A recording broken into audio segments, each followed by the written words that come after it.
കേരളത്തിൽ ഒരു സൈക്കോപാത്ത് വിലസുന്നു. 23 പേരെ കെട്ടിത്തൂക്കി. കേരളത്തിൽ ഒരു സൈക്കോപാത്തോ അല്ലെങ്കിൽ ഒരു കൊലയാളി സംഘമോ വിലസുന്നുണ്ട്. പാലക്കാട് ജില്ലയിൽ മാത്രം 23 കുട്ടികളെയാണ് കഴിഞ്ഞ 13 വർഷത്തിനിടയിൽ ദുരൂഹ സാഹചര്യത്തിൽ തൂങ്ങി മരിച്ച നിലയിൽ കണ്ടെത്തിയത്. ഇതിൽ പലതിലും ലൈംഗിക പീഡനം നടന്നിട്ടുണ്ട് എന്ന് വ്യക്തമായിട്ടുണ്ട്. അതായത് ഈ കൊലയാളി അല്ലെങ്കിൽ ഒന്നിലധികം വരുന്ന ഈ കൊലയാളികൾ ഈ കുട്ടികളെ 9നും 13 വയസ്സിനും ഇടയിലുള്ള കുട്ടികളാണ് ഈ 23 പേർ. ഈ 23 പേരിലെ 12 ആൺകുട്ടികളും 11 പെൺകുട്ടികളുമാണ് ഉള്ളത്. ഈ കൊലയാളി ചെയ്യുന്ന ഒരു രീതി, പെൺകുട്ടികളാണെങ്കിലും ആൺകുട്ടികളാണെങ്കിലും അവരെ ലൈംഗിക വേഴ്ചയ്ക്ക് ഏർപ്പെടുന്നു. ലൈംഗിക വേഴ്ച നടത്തിയതിനു ശേഷമാണ് ഇവരെ കെട്ടിത്തൂക്കുന്നത്. ഇങ്ങനെ പാലക്കാട്ട് മാത്രം 13 വർഷത്തിനിടയിൽ 23 കുട്ടികളുടെ ദുരൂഹമായിട്ടുള്ള തൂങ്ങി മരണം റിപ്പോർട്ട് ചെയ്തിട്ടുണ്ട്. അതിൽ പല പോസ്റ്റ്മോർട്ടം റിപ്പോർട്ടുകളിലും കുട്ടികളുടെ ജനനേന്ദ്രിയത്തിൽ അടക്കം നിരവധി പരിക്കുകൾ കാണപ്പെടുകയും പുരുഷ ബീജത്തിൻ്റെ അംശം കണ്ടെത്തുകയും ചെയ്തു. പക്ഷേ ഈ 23 കേസുകളിൽ ഒന്ന് പോലും തെളിയിക്കാൻ CBIക്കോ ക്രൈംബ്രാഞ്ചിനോ ലോക്കൽ പോലീസിനോ കഴിഞ്ഞിട്ടില്ല എന്നുള്ളതാണ് അതിലെ ഏറ്റവും വലിയ ദൗർഭാഗ്യം. 2010 ജനുവരി 18 പല്ലശ്ശനയിൽ ഒരു 11 വയസ്സുകാരിയെ സമാന നിലയിൽ തൂങ്ങി മരിച്ച നിലയിൽ കണ്ടെത്തി. ആ കേസ് CBIക്ക് വിട്ടുകൊണ്ട് ഹൈക്കോടതിയുടെ ഡിവിഷൻ ബെഞ്ച് ഉത്തരവിട്ടിരിക്കുകയാണ്. ആ ഉത്തരവിൽ പറയുന്നത് ഈ 13 വർഷം കാണാതായിട്ടുള്ള 23 കുട്ടികളുടെ മരണത്തിൻ്റെ വിവരശേഖരണം നടത്തണമെന്നാണ് ഹൈക്കോടതി CBIയോട് ആവശ്യപ്പെട്ടിരിക്കുന്നത്. ഇവിടെ നമുക്ക് ശ്രദ്ധിക്കേണ്ട 2-3 കാര്യങ്ങളുണ്ട്. അതിലൊന്ന്, പാലക്കാട് ജില്ലയിൽ മാത്രമാണ് ഈ ഇത്തരത്തിലുള്ള സംശയാസ്പദമായിട്ടുള്ള ഈ മരണങ്ങൾ. മറ്റ് ജില്ലകളിലും സമാനമായ നിലയിൽ മരണങ്ങൾ ഉണ്ടായിട്ടുണ്ടോ എന്നുള്ള കാര്യം കൂടി അന്വേഷിക്കേണ്ടതുണ്ട്. കാരണം പലപ്പോഴും കുട്ടികളുടെ ഇത്തരം ദുരൂഹ മരണങ്ങളെ സ്വാഭാവിക മരണങ്ങളാക്കി മാറ്റുകയാണ് ചെയ്യാറ്.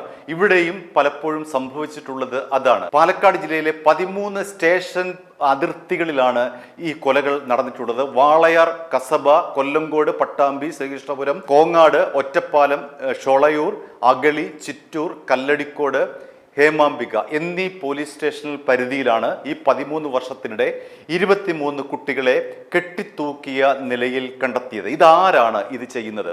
ഒന്നുകിൽ ഇത് കൃത്യമായിട്ടുള്ള ഒരു സൈക്കോപാത്ത് ആസൂത്രണം ചെയ്ത് നടത്തുന്ന ഒരു കൊലപാതകമാണ്. സൈക്കോപാത്ത് എന്ന് പറയുന്നത് അറിയാമല്ലോ, ഒരു വളരെ ഗുരുതരമായിട്ടുള്ള ഒരു മനോവൈകല്യമാണ്. കൊലയിലൂടെ സംതൃപ്തി നേടുക, പലപ്പോഴും അത് മൃഗീയ കൊലപാതകത്തിലൂടെ സംതൃപ്തി നേടുക എന്നുള്ളതാണ് ഇവരുടെ ഒരു രീതി. അത് രോഗത്തിൻ്റെ അല്ലെങ്കിൽ അയാളുടെ മാനസിക അവസ്ഥ അനുസരിച്ചിരിക്കും. ചിലർ ബലാത്സംഗം ചെയ്തിട്ട് വളരെ ക്രൂരമായി ബലാത്സംഗം ചെയ്ത ശേഷം വളരെ ക്രൂരമായി കൊന്ന് തള്ളുന്ന രീതിയുണ്ട്. ആ രീതിയാണോ പാലക്കാട്ട് ഉള്ളത് എന്നാണ് സംശയിക്കേണ്ടിയിരിക്കുന്നത്. കാരണം ഇതിലെല്ലാം തന്നെ ഒരു സമാനതയുണ്ട്. കുട്ടികൾ പീഡിപ്പിക്കപ്പെട്ടിട്ടുണ്ട്, ഒപ്പം കുട്ടികളെ കെട്ടിത്തൂക്കിയ നിലയിലാണ് കണ്ടെത്തിയിട്ടുള്ളത്. ഇതിൽ വാളയാർ സഹോദരിമാരുടെ കാര്യം നമുക്കറിയാമല്ലോ. അങ്ങനെയാണ് ഈ ഒരു 23 എന്ന സംഖ്യയിലേക്ക് എത്തിച്ചേരുന്നത്. വാളയാർ പെൺകുട്ടികൾ സഹോദരിമാരായിട്ടുള്ള 2 പേർ, അവർ 2017 ദുരൂഹ സാഹചര്യത്തിൽ മരിച്ച നിലയിൽ കണ്ടെത്തിയത്. ആദ്യത്തെ കുട്ടിക്ക് 13 വയസ്സാണ്, അതായത് മൂത്ത സഹോദരിക്ക് 13 വയസ്സാണ്. ആ പെൺകുട്ടി 2017 ജനുവരിയിലാണ് ഒറ്റ മുറിയുള്ള വീട്ടിൽ തൂങ്ങി മരിച്ച നിലയിൽ കണ്ടെത്തിയത്.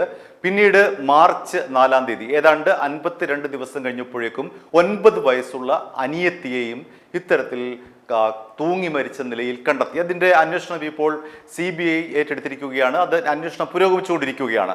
പിന്നീട് രണ്ടാമത് ഉയർന്നു വരുന്നൊരു കാര്യം, മലബാർ സിമൻസ് മുൻ സെക്രട്ടറി ശശീന്ദ്രൻ്റെ ആൺമക്കൾ സമാന നിലയിൽ തൂങ്ങി മരിച്ച നിലയിൽ കണ്ടെത്തി. അവരെ കൊന്ന് കെട്ടിത്തൂക്കിയതാണോ എന്നുള്ള കാര്യം നമുക്ക് വ്യക്തമല്ല.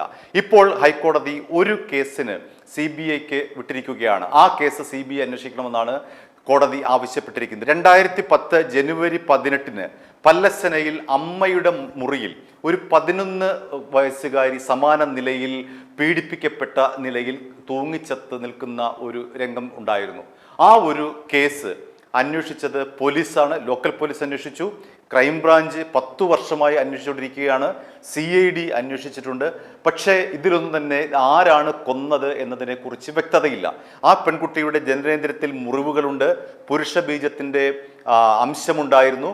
പോലീസും ക്രൈംബ്രാഞ്ചും പ്രതികളെന്ന് സംശയിക്കുന്ന 6-7 പേരെ കസ്റ്റഡിയിലെടുത്ത് നിരന്തരമായി ചോദ്യം ചെയ്തു. പക്ഷെ അവരിൽ നിന്നൊന്നും തന്നെ ഒരു തുമ്പും ലഭിച്ചില്ല. അതുകൊണ്ട് അവരെ വിട്ടേക്കുകയാണ് എന്നാണ് നമുക്കറിയാൻ കഴിയുന്നത്. അതുകൊണ്ട് ഈ ഒരു സംഭവം 2010 ജനുവരി 18 ഈ തൂങ്ങി മരിച്ച നിലയിൽ കണ്ടെത്തിയ ആ പെൺകുട്ടിയുടെ മരണം കൂടി ഇപ്പോൾ ഹൈക്കോടതി CBIക്ക് വിട്ടിരിക്കുകയാണ്. ഇനി മറ്റൊരു ആൺകുട്ടിയുടെ മരണമാണ്. ആൺകുട്ടിയുടെ പ്രായം 9 വയസ്സ്. ആൺകുട്ടിയെ ഇതേ സമാനമായ നിലയിൽ ലൈംഗികമായി പീഡിപ്പിക്കപ്പെട്ട നിലയിൽ കെട്ടിത്തൂക്കിയ നിലയിലായിരുന്നു. ആ കുട്ടിയുടെ ശരീരത്ത് ചിത്രങ്ങൾ വരച്ച പാടുണ്ടായിരുന്നു. നീല മഷി കൊണ്ട് പലതരത്തിലെ ചിത്രങ്ങൾ കോറിയിട്ട പാടുണ്ടായിരുന്നു. അപ്പോൾ ഇതിൻ്റെ പിന്നിൽ ആരാണ് എന്നതിനെക്കുറിച്ച് ഇത്രയും നാളായിട്ടുള്ള അന്വേഷണത്തിൽ തെളിഞ്ഞിട്ടില്ല. ഉദാഹരണം, ഈ പറയുന്ന 11 വയസ്സുകാരിയായിട്ടുള്ള പെൺകുട്ടിയുടെ മരണം ക്രൈംബ്രാഞ്ച് 10 വർഷത്തോളമായിട്ട് അന്വേഷിക്കുകയാണ്. നമ്മുടെ പോലീസും ക്രൈംബ്രാഞ്ചും എന്ന് പറയുന്നത് നമുക്കറിയാമല്ലോ, രാജ്യത്ത് തന്നെ ഏറ്റവും മിടുക്കരായിട്ടുള്ള സമർത്ഥരായിട്ടുള്ള അന്വേഷണ ഉദ്യോഗസ്ഥരാണ് കേരളത്തിലേത്. അവർ ഈ ഒരു അന്വേഷണം നടത്തിയിട്ട് പോലും ഇതാരാണ് ഇതിൻ്റെ പിന്നിൽ എന്നതിനെക്കുറിച്ച് ഒരു വ്യക്തതയില്ല. എങ്ങനെയാണ് ഈ 13 വർഷത്തിനിടയിൽ 23 കുട്ടികൾ സമാനമായ നിലയിൽ റേപ്പ് ചെയ്യപ്പെട്ട്, ബലാത്സംഗം ചെയ്യപ്പെട്ട്, പ്രകൃതി വിരുദ്ധ പീഡനങ്ങൾക്ക് ഇരയായി കെട്ടിത്തൂക്കിയ നിലയിൽ, കെട്ടിത്തൂക്കിയ നിലയിൽ കണ്ടെത്തിയിരിക്കുന്നത്? എന്തുകൊണ്ടാണ് ഇതിൻ്റെ ഒന്നും തന്നെ തെളിയാതെ പോയിരിക്കുന്നത്? ഈ 11 വയസ്സുകാരിയുടെ അമ്മ 6 മാസം കഴിഞ്ഞപ്പോഴേക്കും ആത്മഹത്യ ചെയ്തു. പിതാവ് മരിക്കുകയും ചെയ്തു. അതോടുകൂടി വിവരശേഖരണത്തിന് ആളില്ലാതായി. കൃത്യമായ വിവരണശേഖരണം നടത്തണമെങ്കിൽ മാതാപിതാക്കൾക്കല്ലേ കഴിയുകയുള്ളൂ. പെൺകുട്ടിയുടെ ഒപ്പം ഫുൾ ടൈം കഴിയുന്നത് അമ്മയും അച്ഛനുമാണ്. അതുകൊണ്ട് ആ 2 പേർ ഇപ്പോൾ ഇല്ലാതായിരിക്കുകയാണ്.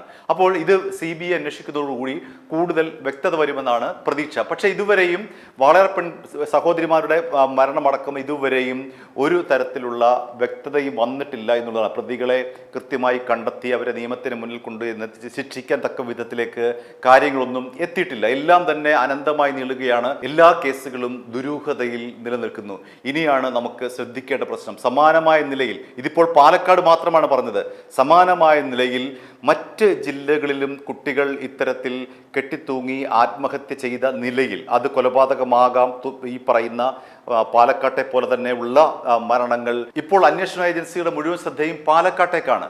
അന്വേഷണ ഏജൻസികൾ മറ്റ് ജില്ലകളിലും സമാനമായ നിലയിൽ കുട്ടികളെ കൊന്ന് കെട്ടിത്തൂക്കിയിട്ടുണ്ടോ എന്ന് അന്വേഷിക്കേണ്ടിയിരിക്കുന്നു.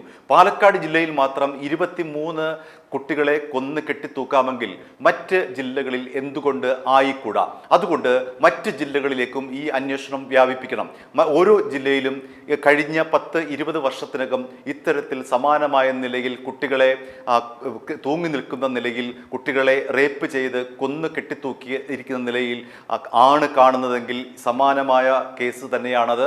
അതേക്കുറിച്ചും അന്വേഷണം നടത്തണം.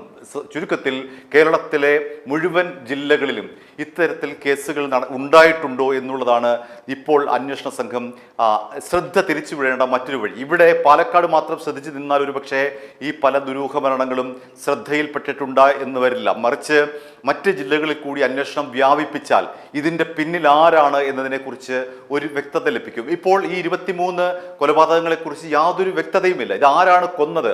ഒരാൾ തന്നെയാണോ? ഒരു സൈക്കോപാത്താണോ കൊന്നത്?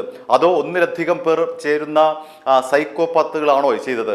അതല്ലെങ്കിൽ എന്താണ് ഇതിൻ്റെ മോട്ടീവ്? ഏതൊരു കൊലപാതകത്തിനും ഒരു ലക്ഷ്യമുണ്ടായിരിക്കുമല്ലോ, ഒരു പ്രചോദനം ഉണ്ടായിരിക്കുമല്ലോ. അതിൻ്റെ ഭാഗമായിട്ടാണല്ലോ കൊലപാതകങ്ങൾ ഉണ്ടാകുന്നത്. അങ്ങനെ ഈ 23 കുട്ടികളെ കൊലപ്പെടുത്തി, ബലാത്സംഗം ചെയ്ത് കൊലപ്പെടുത്തി കെട്ടിത്തൂക്കാൻ തക്ക വിധമുള്ള എന്ത് പ്രേരണയാണ്, എന്ത് മോട്ടീവാണ് ഇവർ ഈ സൈക്കോപാത്തിനോ അല്ലെങ്കിൽ ഈ പറയുന്ന സംഘത്തിനോ ഉള്ളത് എന്നുള്ളതാണ് മറ്റൊരു പ്രധാനപ്പെട്ട ചോദ്യം. കൊലയാളികളെ കണ്ടെത്താൻ കഴിഞ്ഞില്ല. കണ്ടെത്തിയിൽ തന്നെ എന്താണ് ഈ ഒരു മോട്ടീവ്, അവർക്ക് പ്രചോദനമാകുന്നത് എന്താണ്? സൈക്കോപാത്തുകളുടെ മനോഘടന നമുക്കറിയാമല്ലോ. അവർ കൊല്ലുന്തോറും ആ കൊല ആസ്വദിച്ചുകൊണ്ടിരിക്കുന്നവരാണ്. ചിലർ മൃഗീയമായി റേപ്പ് ചെയ്തുകൊണ്ട് ഇരയെ കൊലപ്പെടുത്തി, ക്രൂരമായി കൊലപ്പെടുത്തി കൊന്നു കെട്ടിത്തൂക്കുന്ന ഒരുപാട് സംഭവങ്ങളുണ്ട്. അപ്പോൾ ഇവിടെ ശരിക്കും പറഞ്ഞാൽ ഈ കേരളത്തിലാകമാനം തിരുവനന്തപുരം മുതൽ കാസർഗോഡ് വരെയുള്ള ജില്ലകളിൽ സമാനമായ നിലയിൽ കുട്ടികളെ കെട്ടിത്തൂക്കിയ നിലയിൽ കണ്ടിട്ടുണ്ടോ എന്നുള്ള കാര്യമാണ് ഇനി അന്വേഷിക്കേണ്ടത്. ഇതിപ്പോൾ 23 ദുരൂഹ മരണങ്ങൾ ഉറപ്പിച്ചു കഴിഞ്ഞു. 23 പേരുടെ ദുരൂഹ മരണം, 12 ആൺകുട്ടികളും 11 പെൺകുട്ടികളുമാണ്. അവരുടെ കാര്യം ഏതാണ്ട് ഫിക്സഡ് ആയി കഴിഞ്ഞു. 23 പേർ ഇത്തരത്തിൽ ദുരൂഹ സാഹചര്യത്തിൽ കൊന്ന് കെട്ടിത്തൂക്കിയിരിക്കുന്നു. പക്ഷേ കൊലയാളികൾ ആരാണെന്ന് കണ്ടെത്താൻ കഴിഞ്ഞില്ല. സമാനമായ നിലയിൽ കാസർഗോഡ് മുതൽ തിരുവനന്തപുരം വരെയുള്ള മുഴുവൻ ജില്ലകളിലും അന്വേഷിക്കണം. ഇത്തരത്തിൽ കുട്ടികളെ കൊന്ന് കെട്ടിത്തൂക്കിയിട്ടുള്ള സംഭവങ്ങൾ ഉണ്ടായിട്ടുണ്ടോ എന്നുള്ള കാര്യം പോലീസ് പരിശോധിക്കണം, ക്രൈംബ്രാഞ്ച് പരിശോധിക്കണം, CBI പരിശോധിക്കണം. അങ്ങനെ പരിശോധിക്കുമ്പോൾ ഒരുപക്ഷെ ഈ ഒരു കൊലയുടെ ആഴം, വ്യാപ്തി ഒരുപക്ഷെ കൂടിയെന്ന് വരും. അങ്ങനെ വരുമ്പോൾ ഇതിൻ്റെ പിന്നിൽ കൃത്യമായ ഒരു ആസൂത്രണം നടന്നിട്ടുണ്ട് എന്നുള്ള കാര്യം വ്യക്തമാണ്. ഇതിൻ്റെ പിന്നിൽ ഒരാളാണോ, ഒരു സൈക്കോപാത്താണോ, അല്ലെങ്കിൽ ഒന്നിലധികം വരുന്ന സൈക്കോപാത്തുകളാണോ, അതല്ല മറ്റെന്തെങ്കിലും ഉദ്ദേശം, ഉദാഹരണമായി മന്ത്രവാദം പോലുള്ള വിശ്വാസത്തിൻ്റെ ഭാഗമായി കുട്ടികളെ കൊന്നതാണോ തുടങ്ങിയ നിരവധി ചോദ്യങ്ങൾ ഈ ഒരു കൊലകൾക്ക് പിന്നിൽ അവശേഷിക്കുന്നു. ആ ചോദ്യങ്ങൾക്ക് ഉത്തരം കിട്ടുന്നതോടുകൂടി നമ്മുടെ കുഞ്ഞുങ്ങളുടെ ഇത്തരത്തിലുള്ള ലൈംഗിക പീഡനത്തിന് വിധേയമാക്കി കെട്ടിത്തൂക്കുന്ന ആ രീതി അവസാനിക്കും. i2i News, an eye for truth. i2i News subscribe ചെയ്തിട്ടില്ലാത്തവർ ഇപ്പോൾ തന്നെ സബ്സ്ക്രൈബ് ചെയ്യുക. നോട്ടിഫിക്കേഷൻ ലഭിക്കുവാൻ ബെൽ ബട്ടണും അമർത്തുക.